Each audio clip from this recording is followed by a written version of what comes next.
राधे राधे दर्शकों, नमस्ते अभिमन्यु, जय श्री राम।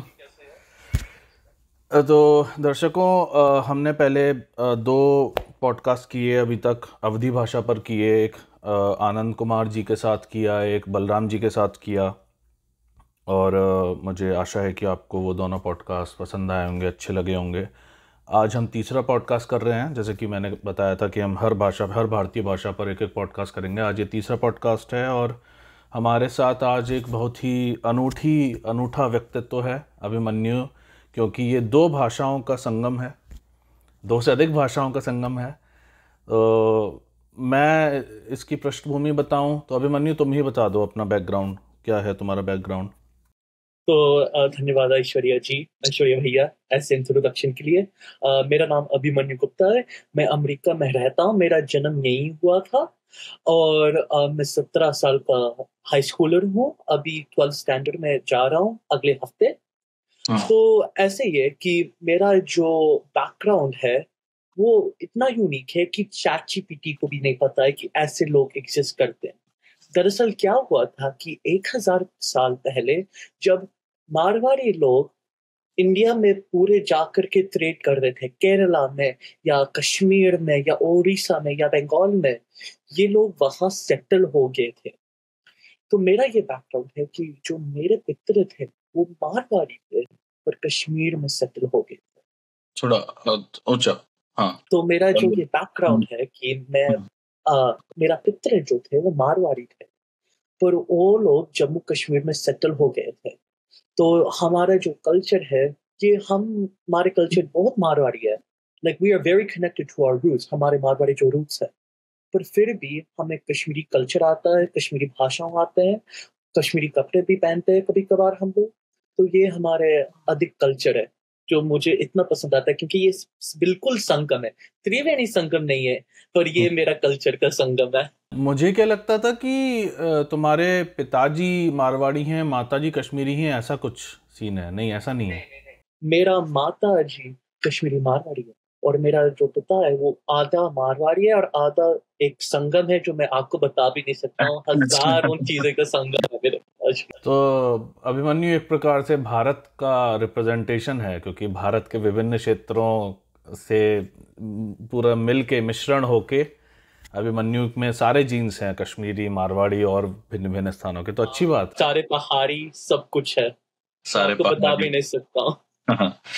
तो कैसे इतने लंबे समय तक कैसे तुम्हारे पूर्वजों ने मारवाड़ी संस्कृति को कश्मीर में जीवित रखा? क्योंकि जब हम देखते हैं कि जो पंजाबी, जैसे मेरे कई अनेक मित्र हैं जो ऐसे हैं कि वो पंजाबी हैं, पंजाबी मतलब उनके पूर्वज पंजाबी थे, परंतु वे बंगाल में जन्म हुआ, पले मतलब 3-4 पीढ़ियों से, 5 पीढ़ियों से बंगाल में बस गए थे। अथवा कुछ तमिल लोग जो महाराष्ट्र में आके बस गए हैं, पुणे इत्यादि में। तो वो उनका केवल नाम तमिल अथवा पंजाबी रह जाता है, परंतु उनके घर में जो संस्कृति का पालन होता है वो उस स्थान की हो जाती है, जो कि स्वाभाविक है, जहाँ पे वे पले बड़े होते हैं, जहाँ पे उनका जन्म होता है। क्योंकि वो अपने लोगों के बीच में नहीं रह रहे होते, पूरे समय मराठी बोल रहे होते हैं अथवा जो भी बांग्ला बोल रहे होते हैं। तो 3-4 पीढ़ियों के अंदर संस्कृति समाप्त हो जाती है। जैसे कि हमने देखा कि इंडियो कैरिबियंस जो हैं, कैरिबियन आइलैंड्स में, वो अब भोजपुरी अवधी नहीं बोलते हैं, क्योंकि वो 5-7 पीढ़ी से अंग्रेजी बोलते आ रहे हैं। तो कैसे इतने लंबे समय तक मारवाड़ी संस्कृति को तुम्हारे पूर्वजों ने कश्मीर में कैसे जीवित रखा? वो भी कश्मीर भी कोई ऐसा स्थान नहीं है, कोई सामान्य भारत का स्थान, वो भी ऐसे स्थान पर जहाँ पे निरंतर आक्रमण हो रहा था संस्कृति पर, भाषा पर। तो कैसे जीवित रखा इतने लंबे समय तक? तो पहले है कि जो हम सब जितने भी अब जो ज्यादा मारवाड़ी है अब जम्मू में रहते हैं। तो अब जम्मू में इतना बड़ा अग्रवाल सभा बना और ये सारे लोग एक दूसरे से मारवाड़ी में ही बोलते हैं, ये सारे लोग। पर पहले जमाने में इतने मारवाड़ी होते थे कश्मीर में क्योंकि ट्रेड काफी था कश्मीर में। तो और ट्रेड कौन करता? वो महाजनी लोग, मारवाड़ी लोग ही ट्रेड करते थे। तो इसलिए वो मारवाड़ी कल्चर इतना आसान था जीवित करने के लिए कश्मीर में। पर क्या हुआ था कि ये भी है कि सारे कश्मीरी मारवाड़ियों को उनके गांव का पता चला था कि हर साल वो गांव गए थे। They would go every year to their village in Rajasthan. हर साल गांव जा करके वहाँ पूजा करके, वहाँ एक बहुत घर अच्छा। था, हमारा भी घर है वहाँ, हमारे दोनों गांव में घर है। तो हम वहाँ जाते कभी कभार, या हम देखते हैं कि अच्छा यही है हमारा मंदिर, यही हमारा घर था। कुल देवता, कुल देवी। थे हाँ, हमारा कुल देवता भी वहाँ ही है, राजस्थान में सलासर बालाजी है और खाटू श्याम जी। ओ, हम्म। तो यही होते हैं जैसे लाइक ऑब्वियसली कि पीढ़ियों में कोई कश्मीरी आ सकते हैं, जैसे मेरा एक पितर कश्मीरी हो सकता है, पर फिर भी हमारा जो ये संस्कृति है, ये मारवाड़ी संस्कृति है, क्योंकि हम तो ऐसे काम धंधे कर रहे थे कि या ट्रेड कर रहे थे या दुकान खोल रहे थे, तो ये मारवाड़ी का काम धंधा है। तो एंड अंत में तो हम मारवाड़ी का रूट्स में ही आए। ये बहुत अच्छी बात बोली कि अपने गांव हर वर्ष जाना बहुत आवश्यक है, क्योंकि मेरा ये मानना है कि यदि किसी को भी अपनी अपनी पुरातन संस्कृति जीवित रखनी है, किसी को भी, उसे अपने पुरातन स्थान पर जाना ही चाहिए। जैसे कि यहाँ पे भी मैं देखता हूँ कि कुछ कुछ इंडियन अमेरिकन जो हैं वो 20-20 30-30 वर्ष तक भारत नहीं जाते हैं, अथवा उनके बच्चे यहाँ पे जन्म ले गए तो वो 30 वर्ष के हो गए, 30 वर्ष में केवल 2 बार ही भारत गए हैं अथवा 1 बार। तो फिर तो ऐसे जड़ें टूट ही जाती हैं, फिर तो संस्कृति नहीं बचेगी जब तक आप अपने पुरातन स्थान जाओगे नहीं। तो ये बहुत बहुत बड़ी मतलब बहुत कूडोज है, बहुत ही श्रेय देने वाली बात है कि तुम्हारे पूर्वजों ने इतने लंबे समय तक अपनी संस्कृति, अपनी सभ्यता को जीवित रखा। तो दो बातें बताओ, दो बातें मतलब एक ही प्रश्न के दो भाग हैं। एक तो तुम्हारा राजस्थान में कौन से जिले में है तुम्हारा पैतृक स्थान, पैतृक मैतृक? हाँ, झुंझुनू में। झुंझुनू जिले में। और कश्मीर में कहाँ जड़ें थीं तुम्हारे पूर्वजों की? तो हमारे ये कि जो कश्मीर में, हम तो श्रीनगर अब मानते हैं, जो मेरे पितर थे हम उनके बारे में इतना नहीं जानते कि वो कहाँ रहते, क्योंकि अब तो मेजोरिटी श्रीनगर में है और श्रीनगर के जो आसपास एरियाज है वो ही मानते हैं हम। पर मेरा रिसर्च के अनुसार हमारे पास भी गिलगित एरिया में था थोड़ा सा देर के लिए, और ये पीओके जो अब है वहाँ भी थोड़ी देर के लिए थे, पर हम तो श्रीनगर और जम्मू में ही मानते हैं अब। और हाँ, जो मेरा परिवार है कश्मीर में वो अब जम्मू में रहते हैं और आने वाली पीढ़ियों में भी जम्मू में। हाँ, तो क्योंकि मैंने एक कथा पढ़ी थी बहुत पहले, एक विभाजन के समय कोई परिवार था जो 1947 में उधर से आ रहा था भारत की ओर। तो शायद कोटली कोटली कोई स्थान है पीओके में शायद, तो वो कोटली से था। तो उसका जो नाम मैंने पढ़ा, जिसने वो, मैंने शायद रेडिट या कोरा पर पढ़ी थी वो कहानी बहुत पहले, तो उसमें उस व्यक्ति का जो नाम था वो गुप्ता था। तो मुझे लगा कि यार गुप्ता लोग कश्मीर में कहाँ से, वो उधर तो ये सब नाम होते हैं कश्मीरी पंडितों वाले, उस प्रकार के नाम होंगे कुछ, पर उसका नाम गुप्ता था। तो मुझे फिर उसने बताया कि कैसे उसके पूर्वज सीमा पार करके भारत आए, तो मुझे समझ में आया कि हाँ, मतलब हर प्रकार के लोग रहते थे और उधर बहुत सारे हिंदू और बहुत सारे गुप्ता लोग भी रहते थे। तो लोगों को इतना सरलता से विश्वास नहीं होता है। तो क्या श्रीनगर में अभी भी कोई तुम्हारी प्रॉपर्टी या संबंधी या कुछ कुछ नहीं है इस समय? कुछ नहीं है, हाँ? अनंतनाग में था, और आपको पता है कि अनंतनाग की अद्भुत कहानी क्या था हाँ, 10-15 साल पहले। तो हाँ। अब नहीं है, अब जम्मू में ही है। अच्छा, अच्छा। तो अच्छा, तो तुम्हारे पूर्वजों ने कब छोड़ा फिर, मतलब क्या पहले कश्मीर छोड़कर कहीं और बसे या सीधे कश्मीर से यूएस आए, क्या हुआ था? तो मेरी मम्मी ने एक्चुअली वो तो जम्मू में ही फिर गई थी, और जम्मू से स्टडीज कर्नाटका में की थी। फिर हम्म, कर्नाटका से दिल्ली में प्रैक्टिस, मम्मी भी बीबीएस की थी, फिर दिल्ली में डेंटल क्लिनिक खोली। फिर हम्म, उसके बाद क्या हुआ था कि पापा से शादी करके यूएस आ गई थी, और अब मैं हूँ। हम्म। पर ठीक है। ये जो कहानी है, ये तो इतना पुराना कहानी भी नहीं है। हमारे पास भी हमारे रूट्स है। मेरा जो कजन थे उनकी जन्म तो जम्मू में हुआ था। हम्म, मेरे हम्म। मोस्टली मेरा सारे कजन्स मोस्टली जम्मू में ही जन्म के लिए था, तो वैसे ही। चलो भाषाओं पर आते हैं। तो तुम्हारा कैसे कश्मीरी और मारवाड़ी से पहला संबंध कब और कैसे बना, और कितनी प्रवीणता, कितनी प्रोफिशिएंसी है तुम्हारी दोनों भाषाओं में? दोनों दोनों प्रश्नों का उत्तर दो। मारवाड़ी में तो मेरा फ्लुएंट फ्लुएंट मारवाड़ी में, ज्यादा प्रभाव, क्योंकि ठीक तो है। हमारा तो मारवाड़ी ज्यादा चलता है घर में, क्योंकि पापा भी आधा मारवाड़ी है, तो पापा को भी थोड़ा बहुत मारवाड़ी समझ आता है। नानी भी जब हमारे साथ रहती थी तो नानी भी मारवाड़ी में ज्यादा ज्यादा बार बोलती, कभी कभार कश्मीरी में बोलती। मम्मी भी मारवाड़ी बोलती मेरे साथ, तो मारवाड़ी तो मेरा ज्यादा प्रोफिशिएंसी है। कश्मीरी में भी मुझे कश्मीरी आता है, और वैसे भी अब आज के समय पर सोशल मीडिया का चक्कर में मेरा आधे से ज्यादा दोस्त कश्मीरी भी है, तो इस हाँ। वजह से मैं उनके साथ कश्मीरी में बात कर सकता हूँ, तो इसलिए। तो जन्म से ही मतलब बाल्यावस्था से ही तुम्हारे घर वाले तुम्हारे साथ मारवाड़ी और कश्मीरी दोनों में बात करते आए हैं? हाँ, हाँ, हिंदी में भी, हिंदी में भी। कभी-कभार हिंदी में भी। तो हाँ, मतलब मारवाड़ी यदि किसी को आती है तो उसके लिए हिंदी सीखना उतना कठिन नहीं है, क्योंकि बहुत सारे शब्द मिलते जुलते हैं। तो मतलब ये है कि तुम यदि कोई मारवाड़ी गीत अथवा कश्मीरी फिल्म देखोगे कश्मीरी भाषा में, तो तुम्हें सबटाइटल्स की अथवा डबिंग की आवश्यकता नहीं है, तुम ऐसे देख सकते हो, है ना? हाँ, अगर तो अच्छा देखो, फिल्म का रिकमेंडेशन है तो प्लीज दीजिए, मैंने तो आज तक कोई भी अच्छा फिल्म नहीं देखा। ना, इनमें अब फिल्में बनती नहीं है, पर हाँ मतलब मेरा किसी की भाषा को टेस्ट करने का मेरा जो मापदंड है वो यह है कि क्या तुम उस भाषा के गाने अथवा चलचित्र बिना सबटाइटल और डबिंग के देख सकते हो या नहीं। क्योंकि मैं पंजाबी बोल नहीं पाता हूँ उतनी फ्लुएंट टूटी फूटी, पर मैं पंजाबी फिल्म बिना सबटाइटल और डबिंग के देख सकता हूँ, तो इसका अर्थ है कि मुझे पंजाबी आती है।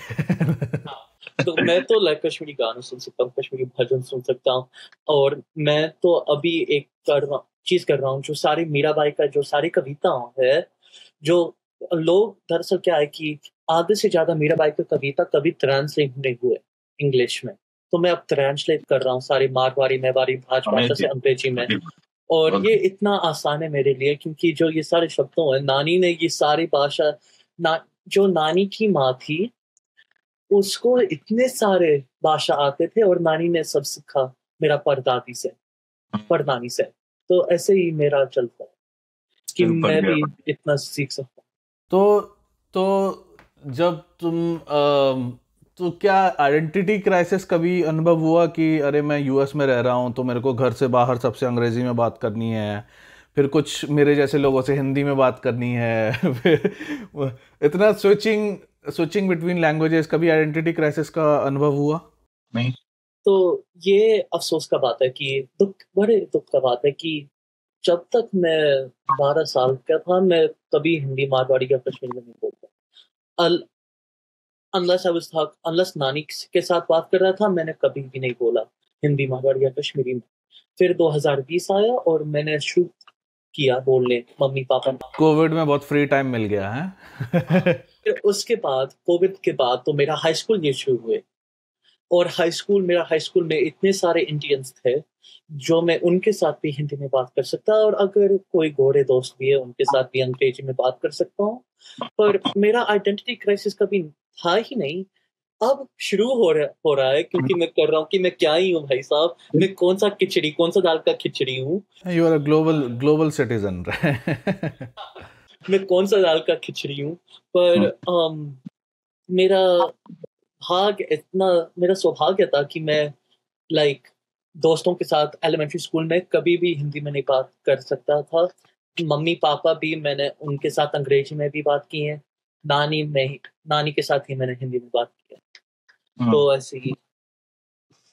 तो कैसा लगा एक कश्मीरी मारवाड़ी एनआरआई को भारत जाकर, जब उसने अपनी मारवाड़ी और कश्मीरी की प्रैक्टिस करने का प्रयास किया नेटिव स्पीकर्स के साथ, कैसा अनुभव रहा? तो पहला ये है कि मैंने तो कश्मीरी का प्रैक्टिस का कोशिश भी नहीं किया, क्योंकि कोई भी नहीं जानता है कश्मीरी। आज के दिन में अगर आप बाहर जाते हो, अगर कश्मीर जा रहे हो, तो या आप जम्मू में दोगरा बात कर सकते हो, हाँ वो है, जम्मू में दोगरा बात कर सकते हो, तो मैं जम्मू में दोगरा बात कर सकता हूँ। और अगर आप कश्मीरी पे जाते हो तो आपको उर्दू आना चाहिए, कश्मीरी नहीं आएंगे। ज्यादा जो ये नई पीढ़ी है कश्मीरी नहीं आता। और मारवाड़ी तो मेरा ये शौक था कि जब मैं जयपुर गया था, जयपुर बिल्कुल मारवाड़ का डिस्ट्रिक्ट में ही है, मारवाड़ का डिस्ट्रिक्ट में ही जयपुर। तो जब मैं मारवाड़ गया था जयपुर में, मैं अंकल आंटी के साथ मारवाड़ी में बात करने लगा, उन लोगों ने जवाब हिंदी में दिए, और मैंने बोला कि ये क्या है, हमारा जो भाषाओं है ये हिंदी से भी अधिक पुरानी है, तो आप कैसे आपकी भाषा, आपकी संस्कृति, आपकी ये सब चीज भूल करके हिंदी में बात कर सकते हो? हिंदी अच्छा है, अवश्य हिंदी अच्छा है, आप हमें हिंदी में बात करने चाहिए, पर इसका मतलब नहीं है कि हमारा जो ये मारवाड़ी है, हमारा मारवाड़ी खत्म हो जाए। कि ये जो हमारा मारवाड़ी का कल्चर है, जैसे मुझे लगता है कि आपने कभी घूमर देखा है ना? आपने घूमर तो देखी है। तो क्या है कि ये जो घूमर है, ये एक्चुअली एक टैक्टिक था इस्लामिक इन्वेजन के खिलाफ। और जो ये सारी कहानियां हैं घूमर के, वो तो सारे मारवाड़ी में हैं। तो अगर हम मारवाड़ी को बोलते हैं, तो हम पपेट शोज कैसे देखेंगे, हम घूमर कैसे देखेंगे, हम हमारे कला कैसे सीखेंगे? जो राजस्थान एक जन्म स्थिति है कथक का, एक है उत्तर प्रदेश में, एक है राजस्थान में। तो जो राजस्थानी कथक है, लगभग हमारे पास जयपुरी और रायघरी का कथक है। तो वो कैसे सीखेंगे तुम, अगर आपको मारवाड़ी नहीं आता है? उनके रियाज कैसे करेंगे, उनके तत्काल कैसे करेंगे आप? उनका जो ये सारे गाने पर है, आप कैसे नाचोगे उन पर? तो मेरा ये है कि अगर हम मारवाड़ी को खो जाते हैं, तो फिर हमारे जो ये सारे कल्चर है वो भी खोएगा मारवाड़ी के साथ। तो दर्शकों को बता दूं, अभिमन्यु बहुत बड़ा नृतक है। ये कौन सा डांस फॉर्म करते हो, कौन सा नृत्य करते हो? कथक, ओडिसी और भरतनाट्यम मैं नहीं करता हूँ। कथक, ओडिसी और भरतनाट्यम, देखिए 3 नृत्य भी जानता है ये। बहुत बहुत टैलेंटेड, मल्टी टैलेंटेड लड़का है। तो इसके बहुत सारे वीडियोज हैं, आप मैं डाल दूंगा इंस्टाग्राम पेज इसका कैप्शन में। यार मत डाल दीजिए प्लीज। तो अच्छा, तो यहाँ पे कोई जो तुमने बताया कि कश्मीरी छात्र तो हैं तुम्हारे साथ यहाँ पर, है ना? बहुत सारे यूएस में कश्मीरी डायस्पोरा तो है, क्योंकि उस समय जो लोग कश्मीर छोड़ के, जिनको छोड़ना पड़ा था, उनको, उनमें से बहुत सारे लोग यूएस में आके बस गए थे। परंतु कोई मारवाड़ी कभी मिला यूएस में? नहीं है, मारवाड़ी कभी कोई नहीं मिला यूएस नहीं है। अग्रवाल सभा है यूएस में, पर ये सारे लोग काम धंधा चलना नहीं आता है। ये लोग तो पैसे खा करके आराम से बैठे लोगों को, उन बच्चे को मारवाड़ी भी नहीं सिखाते हैं। तो हमने हमारे कैंसस सिटी में हमने अग्रवाल सभा शुरू किया यहाँ। अच्छा अच्छा। और हमारा लगभग 20 फैमिलीज है, अच्छा 20-25 फैमिलीज है हमारा अग्रवाल सभा में। तो ऐसे ही हमारा कम्युनिटी चलता है यहाँ। तो जब ये दिख रहा है कि हिंदी तथा अंग्रेजी, हिंदी से भी अधिक मैं कहूँगा अंग्रेजी भारत में भी इस समय जब दबा रही है, मतलब कश्मीर में तो कश्मीरी को उर्दू ने मार दिया, और पहले हिंदी से पतन हुआ मारवाड़ी का, अब अंग्रेजी सबका पतन कर रही है, हिंदी का भी पतन कर रही है धीमे धीमे। तो क्या विचार आते हैं मन में कि कैसे इन भाषाओं का संरक्षण किया जा सकता है, कैसे भूमि मतलब ग्राउंड लेवल पर इनको कैसे बचाया जा सकता है? क्या क्या मन में विचार आते हैं? पहले मैं दर्शकों को ये बताना चाहता हूँ कि अपनी बोली को प्राउडली बोलो। जब एक लैंग्वेज मर जाता है, तो एक पूरी दुनिया भी खत्म हो जाती है, पूरा कल्चर समाप्त, पूरी संस्कृति समाप्त, कल्चर समाप्त हो जाता है। देखो दर्शकों, अगर कश्मीर का कोई हिंदू नहीं था, तो आज जो डांसर्स है अभी देख रहे हैं, आपको नाट्य शास्त्र नहीं आएंगे। कश्मीरी पंडितों की वजह से नाट्य शास्त्र अभी है इस दुनिया में।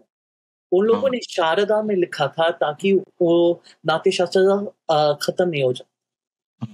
तो मैं आपसे ये मेरा निवेदन है आप लोगों के कि प्लीज अपनी जो अद्भुत मातृभाषा है, हिंदी आपकी मातृभाषा नहीं है। हिंदी तो आपका यूनिफाइंग लैंग्वेज है, जो आपकी पितृ की भाषा था, उसको सीखो, उसको बोलो, फिर चेंज ही आएगा। और जो आप ये कह रहा कि ये ग्रास रूट एडवोकेसी हम कैसे कर सकते हैं लैंग्वेज के लिए, तो आज तो ये एआई का जमाना ही है। तो अगर हम एआई मॉडल्स को ट्रेन कर सकते हैं लाइब्रेरीज पर, जैसे प्रकृत की लाइब्रेरी पर, ये क्योंकि प्रकृत तो मर गया है, पर फिर भी हम रिवाइव कर सकते हैं उनको। प्राकृत मरा, हाँ, मतलब प्राकृत को हम ये नहीं कहेंगे कि मर गई है, हम ये कहेंगे कि उसके रूप हो गए हैं। अब वो मराठी बन गई, कहीं पे गुजराती बन गई, कहीं पे ब्रज भाषा बन गई, कहीं पे मारवाड़ी बन गई, तो मारवाड़ी बन गई। तो मेरा ये है कि अगर हम एआई मॉडल्स को बता सकते हैं कि आप ये अधिक अधिक भाषाओं, ये जो रेयर रेयर भाषाओं, इसको एआई मॉडल्स को ट्रेन करना है। फिर लोग को बोलेंगे कि इस एआई मॉडल पर जाओ और बात करो अपनी नेटिव लैंग्वेज में इसके साथ, सिखाओ एआई मॉडल को और एआई मॉडल आपको भी सिखाएगा। फिर बच्चे को सिखा। ये नहीं है कि अपनी अपनी भाषाओं से डरना झुकना नहीं है, बिल्कुल भी नहीं है। जो हमारा भाषाओं है वो हमारा गर्व है। हाँ। तो अरे मेरी तो माता जी ही मुझसे ब्रज भाषा में नहीं बात करती हैं। मैंने अपने जीवन के पहले 30 वर्ष ब्रज भाषा में नहीं बात की। गांव में कभी कभी टूटी फूटी बोल ली, पर वैसे कभी प्रयास नहीं किया बोलने का। समझ में तो मुझे पूरी आती है, मेरे गांव में ब्रज भाषा ही बोली जाती है। अब जब मैंने अपनी माता जी से ब्रज भाषा बोलने का प्रयास किया है, क्योंकि उनसे बात करके ही मैं सीखूंगा, क्योंकि वो उन्हें तो धारा प्रवाह बोलनी आती है, तो वो मुझसे नहीं मैं ब्रज भाषा में बोलने का प्रयत्न करता हूँ तो वो मुझे हिंदी में उत्तर देती हैं। वो पता नहीं क्यों मुझसे ब्रज भाषा में बात करती ही नहीं है। तो एक विचित्र प्रकार की लज्जा इन लोगों को अनुभव होती है अपनी भाषा बोलने में, जो कि बड़ा ही दुखद है। और तुमने बहुत अच्छा उल्लेख किया शारदा लिपि का, मैं इस पर बात करना चाहूँगा। तो शारदा लिपि को बचाने का प्रयास किया जा रहा है। मैं देख रहा हूँ कुछ कुछ कश्मीरी पृष्ठ शारदा लिपि के प्रति लोगों में जागरूकता लाना चाह रहे हैं, उसके सेशंस भी चलाते हैं वो, ऑनलाइन सेशन सिखाने का। तो तुम्हें शारदा लिपि पर के संबंध में कितना पता है, और महाजनी लिपि के संबंध में कितना पता है, ये बताओ। तो जो शारदा का है, मुझे पढ़ना लिखा आता है, और अगर दर्शकों को भी पढ़ना लिखना सीखना है तो KYM कश्मीरी यूथ मूवमेंट पर जाओ, और वो लोग क्लासेस होस्ट करते हैं, और वो वहाँ भी एक देवनागरी से शारदा स्क्रिप्ट का ट्रांसलेटर भी है उनकी वेबसाइट पर। क्योंकि हमारा जो कीबोर्ड्स है फोन्स पर, इन पर ना कश्मीरी, ना शारदा का स्क्रिप्ट है, ना महाजनी का स्क्रिप्ट है। जो महाजनी का स्क्रिप्ट है ये भी थोड़ा सा अलग है। मेरी नानी ने थोड़ा बहुत सिखाया मुझको, और बाकी तो मैंने गूगल करके। और ये जो लिपियां हैं, मैंने क्योंकि देखे हैं इन लोगों के पेज, मतलब इंस्टाग्राम इत्यादि पर, शारदा और महाजनी देवनागरी से बहुत मिलते जुलते हैं। बहुत ऐसा नहीं है कि, मतलब यदि किसी को देवनागरी आती है तो उसके लिए शारदा लिपि अथवा महाजनी लिपि सीखना कोई बहुत कठिन बात नहीं है मेरे अनुसार। महाजनी तो मेरे अनुसार महाजनी थोड़ा सा मुश्किल होगा, क्योंकि देवनागरी के जैसे नहीं लिखते महाजनी। वाउल्स कंप्लीटली ऑप्शनल है महाजनी स्क्रिप्ट में लिखना सीखना, क्योंकि जो हमारे मारवाड़ी बोल में है, हम आधे से ज्यादा वाउल्स में नहीं बोलते मारवाड़ी में। और अगर मारवाड़ी बोलते, जैसे आप देख रहे हो अभी मेरा हिंदी थोड़ा खराब है, क्योंकि जो हमारा मारवाड़ी है हम ऐसे बात करते हैं कि सारे वर्ड्स के अंत पर हम ओ लगाते हैं, या वाउल्स कंप्लीटली स्किप करते हैं। एक उदाहरण देके दिखाओ। जैसे एक इडियम है, नानी काफी बार बोलती, भाई वीरानी थे वीरानी, कौन घिलाई चुलाई में पानी। तो इसका मतलब है कि मैं भी एक रानी हूँ, तुम भी एक रानी हो। पानी कौन डालेगा पॉट पर जो स्टोव पर है, कौन चाय उबालेगा, ऐसे ही है। तो इसमें नी तो आया, ई जब नी आया ई, तो ई की ध्वनि आई, ई तो वॉवल ही है, ई तो पर हम लिखने हैं। अच्छा, लिखते नहीं हो? क्योंकि काफी स्पेस लगता है महाजनी लिखने में, तो हम जैसे अगर मैं आपको एक सेंटेंस देता हूँ अंग्रेजी में बिना कोई वाउल्स, आपका ब्रेन वाउल्स को फिल करके पता चलेगा कि ये कौन सा है, ये क्या लिखा है इसमें। अच्छा, उर्दू में भी नहीं लिखी जाते हैं वॉवल्स। उर्दू जब लिखते हैं ना, तो जैसे उर्दू और अरबी भाषा, मुझे उर्दू लिखनी पढ़नी आती है क्योंकि मैं अलीगढ़ में पला बड़ा हूँ, तो ऑप्शनल सब्जेक्ट में संस्कृत के स्थान पर उर्दू लिया था।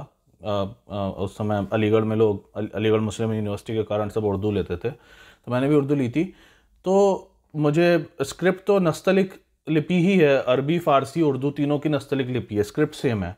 पर जैसे अरबी तो देखी होगी नेट पर लिखी हुई, तो उसमें वो बहुत सारी मात्राएं लगी होती हैं ऊपर, ऐसे डॉट ये ऐसे ऐसे लगे होते हैं। Urdu completely skips the matras. Urdu में मात्राएं नहीं लगती हैं। जैसे कुबड़ा लिखा है तो कबड़ा लिखा होगा, अपने आप ही अनुमान लगाओ कि क पे ऊ की मात्रा है, कुबड़ा है कुबड़ी ऐसे, तो कोई मात्रा उसमें स्वर नहीं होते हैं। तो आई थिंक वही सिमिलर कंसेप्ट है शायद महाजनी में। तो महाजनी में जो वाउल्स है, जो स्वर होते हैं, दरअसल लेटर्स है हमारे पास, हमें वो लेटर्स पता है, पर जब हम लिख रहे हैं, क्योंकि महाजनी वो वेंडर्स इस्तेमाल कर रहे थे, जो ये सारे लोग जो बेच रहे थे सामान, तो उनके पास ज्यादा समय नहीं था लिखने पढ़ना, या ज्यादा स्पेस नहीं था, तो इसलिए वो लोग शॉर्टन करके लिख रहे थे, अच्छा ताकि ऐसे शॉर्ट हैंड भी है, जैसे अगर आप कोई कोर्ट प्रोसीडिंग्स में जाते हो अमेरिका में, तो एक ट्रांसक्राइबर होगा, वो ट्रांसक्राइबर शॉर्ट हैंड में लिख रही है, क्योंकि इतना स्पेस नहीं है, इतना टाइम नहीं है। वैसे ही महाजनी में हमारा शॉर्ट हैंड ये है कि हम स्वर का उपयोग नहीं करते हैं लिखने में। आज भी जब हम इस पे 2-3 चुटकुले हैं भारत में प्रसिद्ध।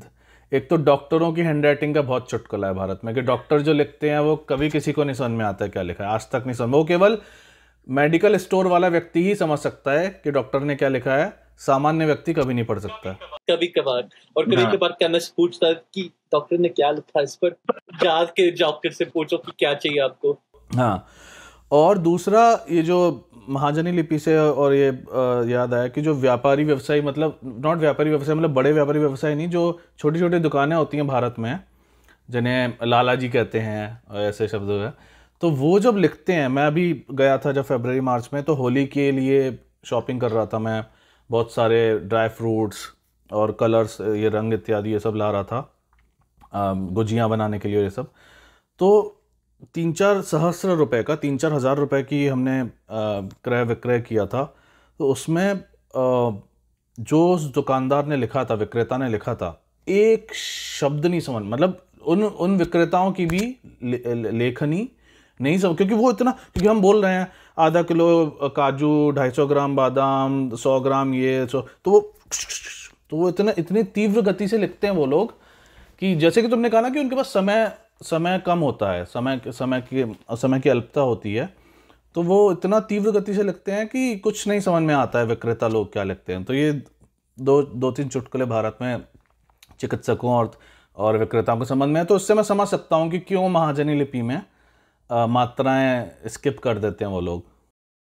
तो अब क्या है कि जो देवनागरी इम्पोजिशन हुआ था राजस्थान में, अब महाजनी तो बिल्कुल मर चुका है, लोग महाजनी पढ़ सकते हैं राजस्थान में। इम्पोजिशन है भी और नहीं भी, क्योंकि पहली बात तो आपको बहुत स्थान, क्योंकि आप यदि आप विक्रेता नहीं हो, आपको एक एग्जांपल देता हूँ आपको। तो हमारे जो गांव है राजस्थान में, वहाँ एक, अरे मेरा एयरपोर्ट भी डिस्कनेक्ट हो गया। राजस्थान में हमारे जो गांव है, वहाँ एक गवर्नमेंट सरकार विद्यालय है वहाँ। तो उस सरकार विद्यालय में मैं आपको बता भी नहीं सकता हूँ, हिंदी कंपलसरी है, टीचर्स मारवाड़ी में नहीं बोलते, मारवाड़ी का भी कोई सब्जेक्ट नहीं है हमारे गांव में। और जो नई भी आ रहे हैं उनको मारवाड़ी नहीं आते। जब मैंने किसी से एक डायरेक्शंस पूछा, मेरे एज के आसपास था मारवाड़ी में, कि वो बिल्डिंग कहाँ है, उसने तो हिंदी में ही बोला था कैसे पहुंचना। उसने बोला कि मुझे आपकी भाषा समझ नहीं आता है। नहीं, वो तो मैं समझ गया कि आजकल की जो नई पीढ़ी है वो नहीं बोल रही है, ये मारवाड़ी हुई, ब्रज भाषा हुई, अवधी हुई, ये भाषाएं कोई भी नहीं बोलता है। मैं तो अपने गांव में भी देख रहा हूँ कि जो मेरे जो कज़न्स हैं वो सब तो ब्रज भाषा बोल लेते हैं, पर जो उनके जो बच्चे हुए हैं, उनकी जो संतानें हुई हैं, जो अभी 3-4-5 वर्ष के हैं, उनके साथ में ब्रज भाषा में नहीं बात करते हैं, केवल हिंदी में बात करते हैं। उनको वो नहीं चाहते, सिखाना भी नहीं चाहते हैं।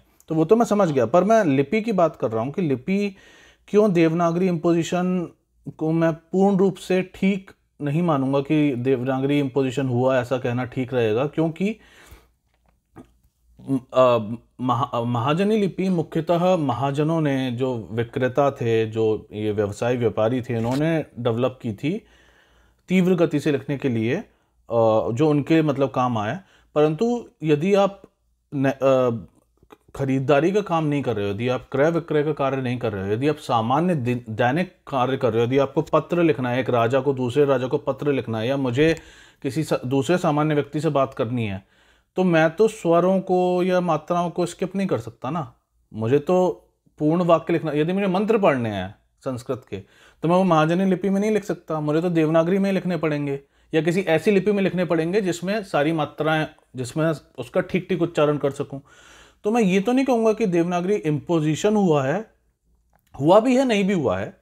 ऑफ कोर्स महाजनी लिपि लुप्त हो रही है या हो चुकी है, तो मैं ये तो नहीं कहूँगा कि उससे देवनागरी से उसको कुछ हानि हुई नहीं।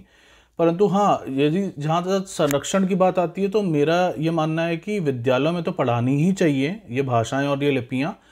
दूसरा, हमें विश्वविद्यालयों में अर्थात यूनिवर्सिटीज़ में और महाविद्यालयों में अर्थात कॉलेजों में इनके विभाग बनाने चाहिए, इनके डिपार्टमेंट्स बनाने चाहिए कि जैसे एटलीस्ट राजस्थान की यूनिवर्सिटीज़ में, जो राज्य स्तर की यूनिवर्सिटीज़ हों, स्टेट लेवल यूनिवर्सिटीज़, उनमें ऐसे विभाग हों कि वहाँ पे महाजनी लिपि, मारवाड़ी, हाड़ौती, ये सब भाषाएं पढ़ाई जाएं, उन पर रिसर्च हो, उनके सारे ग्रंथों को मतलब ट्रांसक्राइब करके देवनागरी में और अंग्रेज़ी में उनका अनुवाद इत्यादि किया जाए। ये ऐसा मेरा मानना है कि ये तो सरकारों को, ये तो प्रशासन को करना चाहिए। कर रही हैं या नहीं, ये मुझे नहीं पता।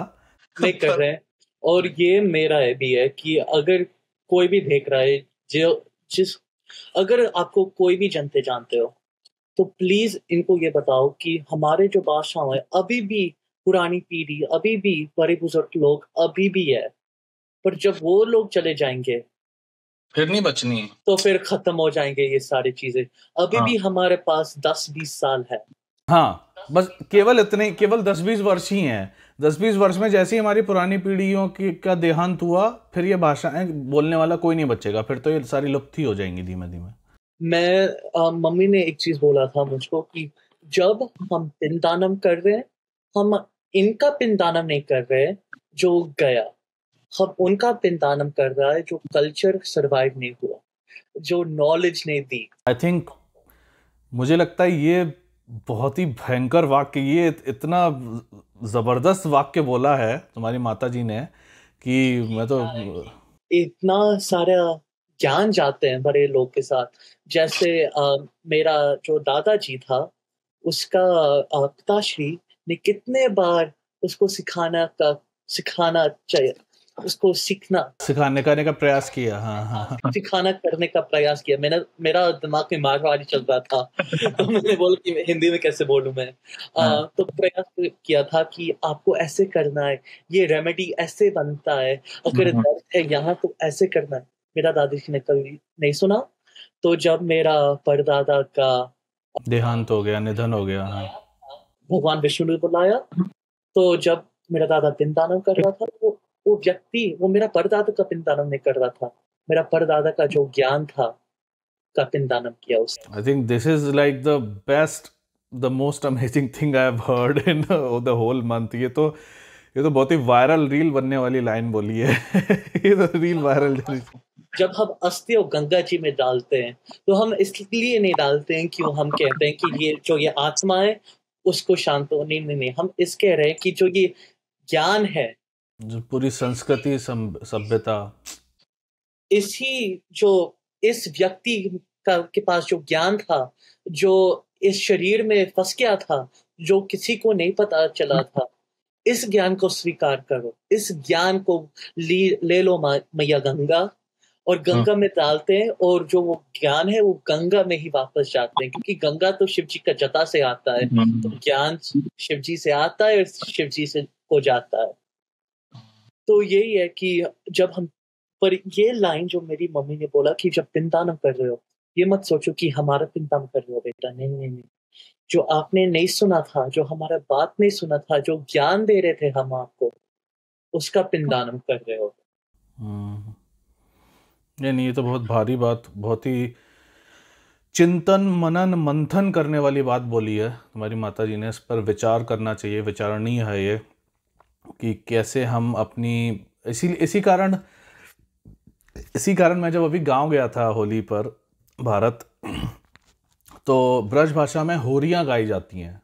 ठीक है, होली के समय होरियां गाई जाती हैं, वो ब्रज भाषा में होती हैं। उसमें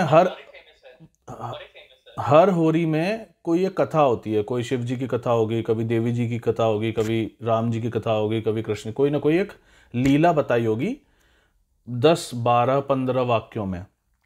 तो मैं गया, तो इस बार मेरे भैया ने उसकी एक पुस्तक बना रखी है। पहले तो बताते थे कि 500-700 होरियाँ होती थी। अब तो उसमें से बहुत सारी लुप्त हो गई, अब तो केवल 100-150 ही बची हैं, क्योंकि जैसे जैसे पुरानी पीढ़ी का देहांत होता गया, वो लोग तो केवल स्मृति, उस समय लिखने का चलन तो था नहीं, वो उन लोगों को केवल बुद्धि में होती थी वो।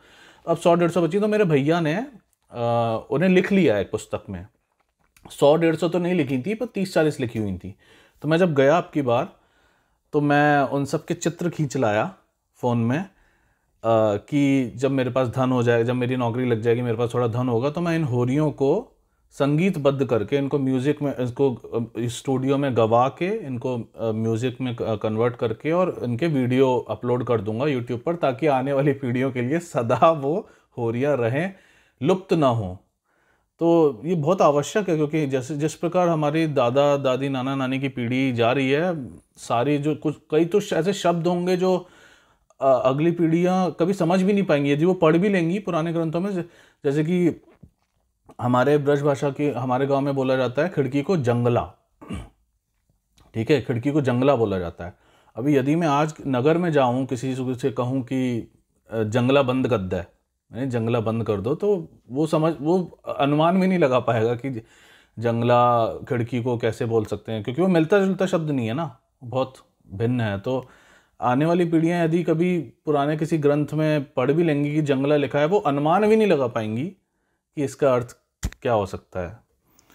तो अगले प्रश्न पर बढ़ते हैं। तो हाँ, तुम कुछ मुहावरे, कुछ लोकोक्तियाँ, जैसे मैंने ये उदाहरण दिया जंगला का, या अवधि, और एक शब्द है मेहरारू, ठीक है, अब सुना है मेहरारू शब्द कभी?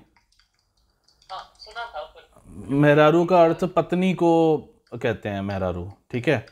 तो ये कुछ होते हैं देशज शब्द, जैसे कि भारत में 3 प्रकार के शब्द होते हैं, तत्सम, तद्भव और देशज। तो तत्सम शब्द तो वो होते हैं जो संस्कृत शब्द होते हैं, यानी कि सूर्य हुआ तत्सम शब्द, सूरज हुआ तद्भव शब्द, और जो देशज शब्द होते हैं वो ऐसे होते हैं जो क्षेत्रीय भाषाओं से निकले होते हैं, उनका संस्कृत प्राकृत से कोई लेना देना नहीं होता, वो वहीं की वहीं जन्म लिए और वहीं के लोग बोलते हैं। जैसे कि जंगला हो सकता है, या जैसे हमारी ओर कहते हैं फ्री होने को निच्चू, जैसे कि पंजाबी में कहते हैं वेला होना, वेले कब हो गए, है ना, गानों में सुना होगा। तो उसी प्रकार ब्रज भाषा में निच्चू शब्द कहते हैं कि निच्चू है जा, मतलब फ्री हो जा, जब तू निच्चू है जाओगे तो मुझे बताई दियो, ठीक है। तो उस प्रकार कुछ ऐसे मुहावरे, शब्द अथवा लोकोक्तियां मारवाड़ी अथवा कश्मीरी की बताओ, जो यूनिक हैं ओनली टू दोज लैंग्वेजेस, जो और किसी क्षेत्र के लोग, भाषा के लोग नहीं जानते हैं। ऐसे कुछ साझा करो हमारे साथ। मारवाड़ी में एक बहुत अच्छा शब्द है, गेल सेपो। थे गेल सेपो के गेल सेपो, हाँ हाँ, क्या अर्थ है इसका? मूर्ख। मूर्ख। हाँ, इसका मतलब है मूर्ख। ओके। और एक और है बाप कानो। बाप कानो। बाप को नो, बाप Okay. कानो। बाप का नो, अच्छा, क्या इसका अर्थ है? मतलब है लल्लू आदमी। लल्लू आदमी। हाँ, तो ये दोनों मारवाड़ी में, अगर मैं नई पीढ़ी को जाऊंगा और मैं बोलूंगा कि ए गेल से क्या कर रहे हो, वो बोलेंगे कि ए गेल से क्या है। अच्छा, उन्हें अर्थ नहीं पता है ना। हाँ, और कश्मीरी में एक शब्द है जो बहुत फनी है, फटवांगुन। क्या? फटवांगुन। हटवांगू, फट PHAT वांगुन। हटवांगू, आलसी। आलसी, आलसी। या उत्र। उत्र, उत्र, इसका उत्र। मतलब है कि मैंने तो कल को मिस किया। लाइक कैसे बताऊं, जो हर दिन था कल से पहले, जो हर दिन था वो दिन मिस्ड अपॉर्चुनिटीज थे, वो ओके। उठ गए थे मेरे दिमाग से। उतरा। अच्छा अच्छा, तो ओके। ये शब्द मुझे बड़े पसंद आते हैं। और एक इडियम भी है जो दोनों मारवाड़ी और कश्मीरी में प्रस्तुत है। मारवाड़ी में कहते हैं कि तिन्ने मेरी सौगन, तिन्ने मेरी सौगन, तिन्ने मेरी सौगन। सौगंध मतलब कसम, है ना? हाँ, कि हाँ। अगर आप ये नहीं करते हो तो मैं मर जाऊंगा। और कश्मीरी में लिटरली बोलते हैं कि म्योन मरुन छुई, म्योन मरुन छुई। ओह कि अगर तुम अगर नानी बोलती कि रोटी लो म्योन मरुन छुई, अगर तुम ये रोटी नहीं खाते हो तो मैं मर जाऊंगी। हम्म तो ऐसी ही है। मारवाड़ी में कहते हैं कि तने तने मेरी सोगन, और कश्मीरी में म्योन मरुन छुई।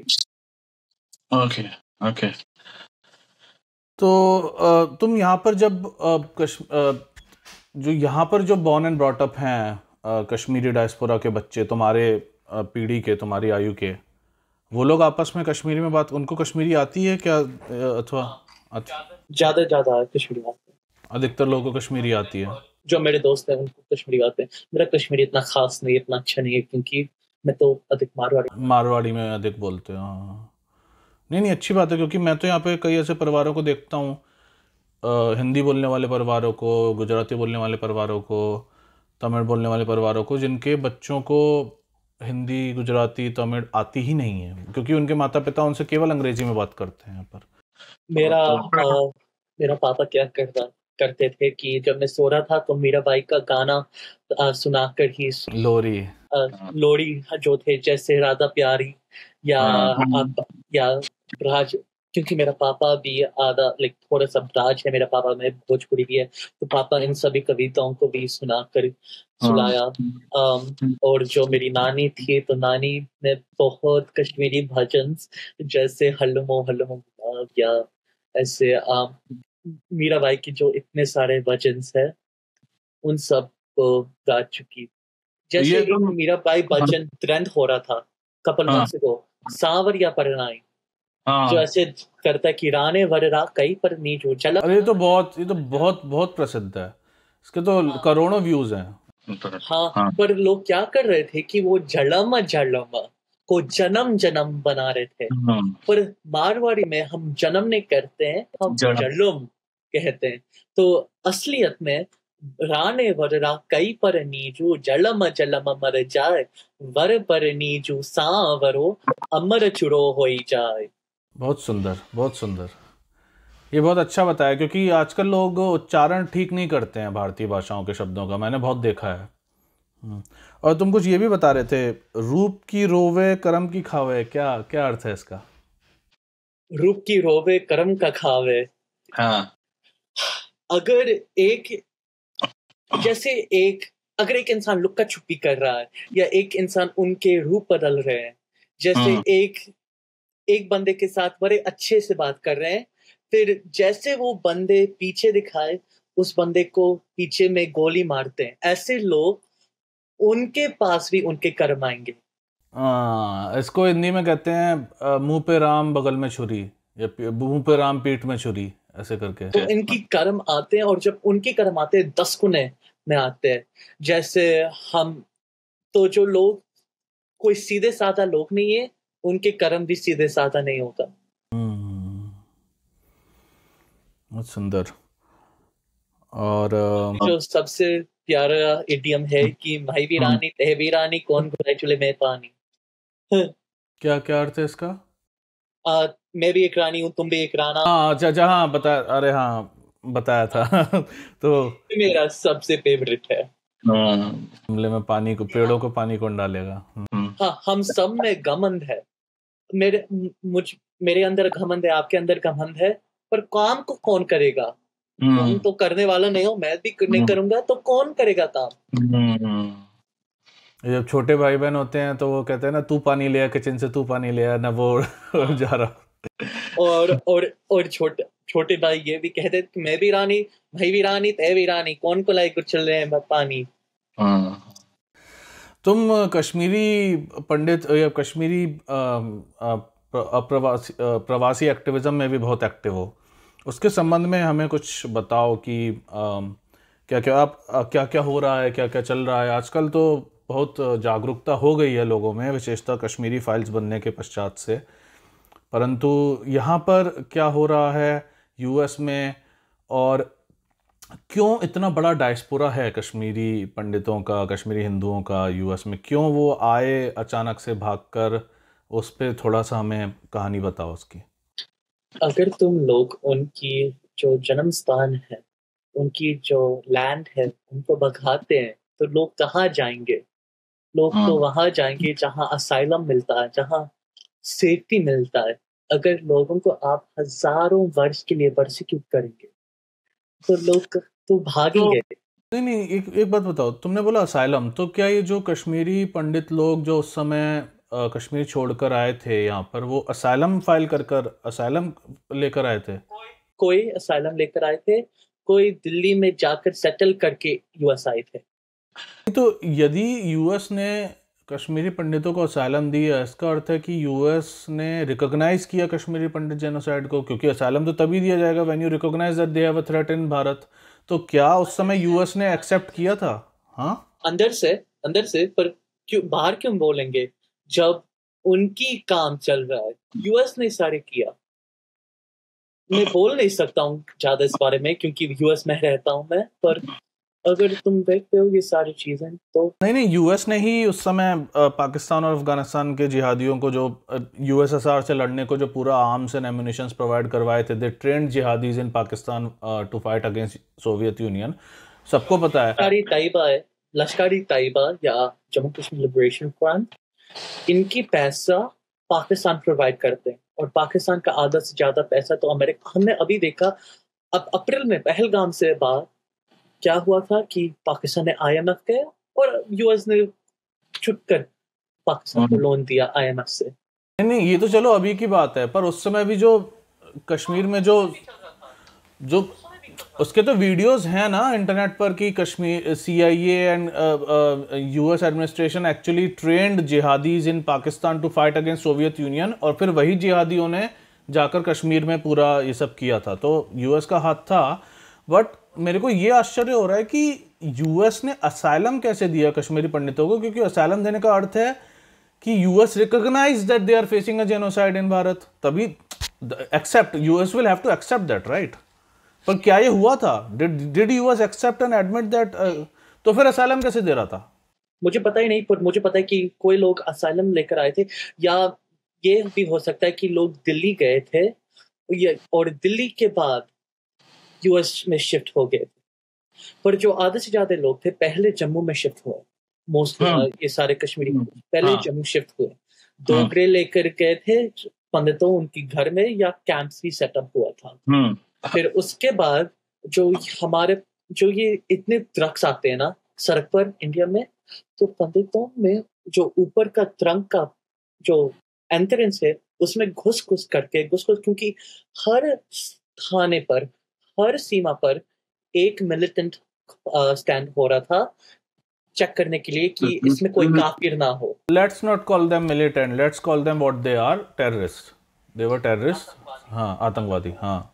तो हाँ, जो ये आतंकवादी थे, तो ये हर वाहन को चेक कर रहे थे कि इसमें हिंदू तो नहीं है, इसमें काफिर नहीं है ना।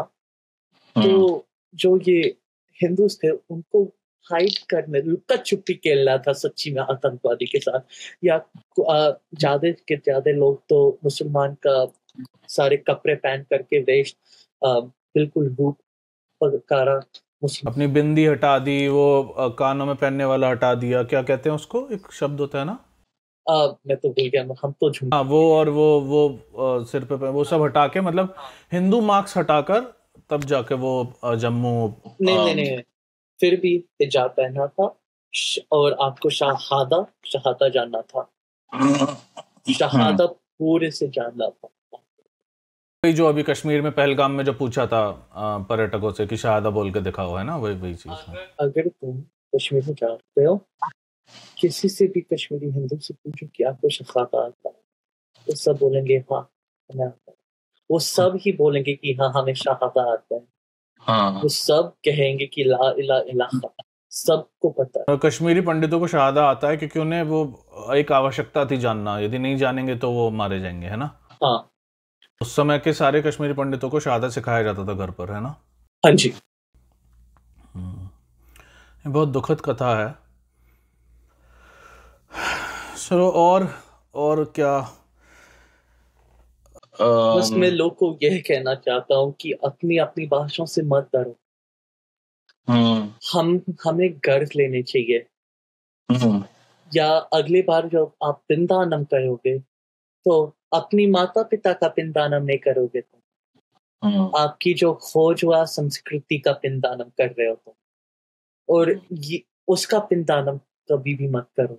सीखो अपनी भाषा, सीखो अपनी संस्कृति, सीखो और बच्चे को भी सिखाओ, क्योंकि अभी तो हमारे पास 10-20 वर्ष ही है। इसके बाद तो भारत में आधे से ज्यादा जो ये बोली है सब मर जाएंगे अगर 10-20 साल में हम ये सुधार नहीं सकते। बहुत बहुत अच्छा संदेश दिया दर्शकों को अभिमन्यु, क्योंकि मेरे जो पीढ़ी के मतलब मैं मेरी पीढ़ी के तो अधिकतर लोगों का विवाह हो गया है, तो उनके बच्चे, कईयों के बच्चे भी हो गए हैं 3-4 वर्ष के, 5 वर्ष के, तो वो अपने बच्चों से हंस क्यों रहा है हंस क्यों रहा है मैं भारत की सेवा के लिए विवाह नहीं कर रहा हूँ तो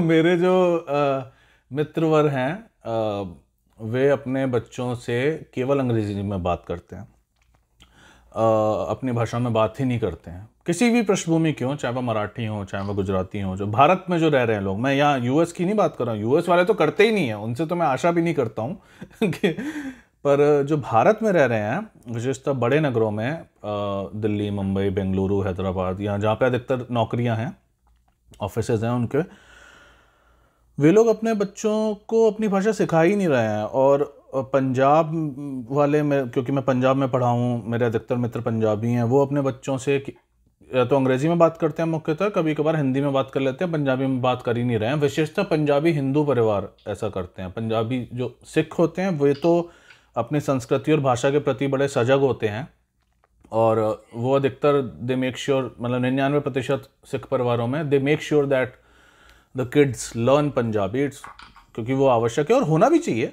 अच्छा काम कर रहे हैं। परंतु जो पंजाबी हिंदू परिवार हैं, मेरे जो मित्र हैं पंजाबी हिंदू, वो अपने बच्चों से हिंदी में, अधिकतर अंग्रेजी में और थोड़ी बहुत हिंदी में बात करते हैं, पंजाबी में बात करते ही नहीं है। और मेरा इस पर बहुत वाद विवाद हुआ है अपने मित्रों से, कई बार वाद विवाद हुआ है। मैं पंजाबी ना होकर उन्हें पंजाबी भाषा की महत्ता समझा रहा हूँ कि भाई पंजाबी में बात किया करो, और वो पंजाबी होकर भी अपनी भाषा के प्रति सजग नहीं है। देखकर मेरा बड़ा दुख होता है। कईयों को लगता है कि अगर हम इनको हमारा भाषा सिखाते तो ये आउटकास्ट बन जाएंगे या ऐसे कुछ हो जाएंगे, पर ऐसा नहीं है। अगर आप अच्छे से सिखाते हो, यानी कि जैसे मेरी मम्मी ने क्या किया था कि जब हम हिंदी में बात कर रहे थे तो मैं हिंदी में ही बात कर सकता हूँ मम्मी के साथ, मारवाड़ी में मारवाड़ी नहीं बात कर सकता, कश्मीरी नहीं बात कर सकता। ऐसे ही होना चाहिए ना, ऐसे ही होने चाहिए। और अंग्रेजी के साथ मेरा पापा ने भी मुझे स्पेनिश सिखाया, ऐसे भाषा। ओह, tú hablas español? español, pero मेरा opinión. No. Oh, fluent. Sí. Estudio por 12 años en mi escuela porque es un idioma muy fácil para comprender, especialmente si te vives en un estado que hay mucha gente española. ¡Qué bueno! मेरे थोड़ी आती है, बहुत अच्छी नहीं आती। देखा जब आपने पेरू गए थे। तो दर्शकों को बस अब इस पर छोड़ना है कि जो आप करते हो आपकी जीवन के साथ, जो आप करते हो आपकी संस्कृति के साथ, वो आपकी मर्जी है। वो भगवान ने भगवत गीता में बोला कि यत्ते छासी तथा करो, जो आपको करना है सो करो। पर इसका मतलब नहीं है कि ज्ञान का पिंडदान करो, क्योंकि सरस्वती माता है ज्ञान में, और अगर आप सरस्वती माता को ना बोलोगे तो बच्चे को क्या सिखाएंगे तुम? वेस्टर्न होने के चक्कर में संस्कृति बोलना अच्छा नहीं है। हमने 300 साल फाइट किया कि हमें वेस्टर्न नहीं बनना है, अब हम खुद ही वेस्टर्न बन जा रहे हैं। भगत सिंह जी से क्या कहेंगे तुम? महाराणा प्रताप से क्या कहोगे कि आपका जो ये सैक्रिफाइस था, आपका जो यज्ञ था, वो हमने खत्म किया?